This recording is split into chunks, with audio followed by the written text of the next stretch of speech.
mwe gisasula ekiralo. Nalina amabaati ganga 5 n'embuzeemu nze nemugamba mama tandikira ku mabaati gange otunde n'embuzi esente endala weeyidde. Naye kye yakola yatunda akabuzi kange kavamu emitwalo 10 n'atunda amabaati gavamu emitwalo 25 n'agenda mu kibiina neyiwulayo esente n'agwa ku kasooli yali mu nju n'amutunda yenna n'asasulira shee. Ovaawe wamwebwa katunga bwekyotya Kalunga bagambye sinanchenge ndagamba mama na taata kubanga balimi bakuwa sente 900,000.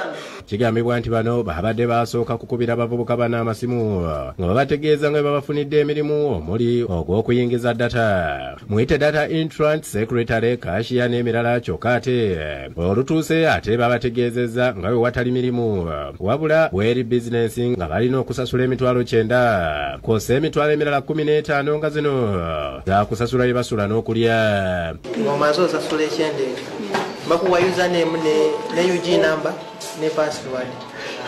Naye sikulimba nakamala emyezi 3.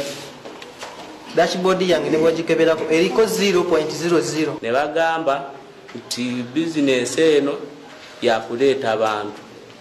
Osobola okuleeta gundi ono noona abantu babiri.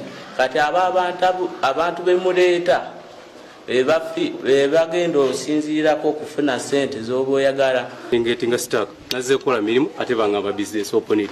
Kati awo netandika okutunula ne batukubira obupiira ku blackboard. Abamu ku bavubuka bano batottoledde minisita n'ab'ebyokwerinda engeri gye balimbibwalimbibwamu okutuuka e Masaka n'okuva ku mirimu gyabwe gye bali bakola nga balowooza nti bafunye egisingako.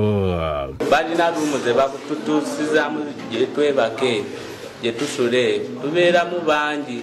Kati bwe bakugamba jyana n'emitwalo 15 bw'otuuka eyo waliwo akimezo sente emitwalo 15 nga tonaba kujja ku ofiisi nga wakatuuka. Kati bw'omala osasula emitwalo 15 enkeera ne bakugamba jangu saawa nga 4. Leero lwakutaano oba okuva ku Lwokusatu emmere gye twala ku Lwokusatu tetukaalinayo munda muno kuba iddo tetwasibye waka okusula twasuze w'abannaife munaani mu luumu yingi okulya baba 1 kg emisana ekyegona ne mugenda ate mulina okunoonya bennyini enva mulina okunoonya nga doodo. Era balumiriza abamu ku bakozi okuli Regan Mulindwa, Michael Bazibu n'abalala okubakandanga ssente enkya n'eggulo.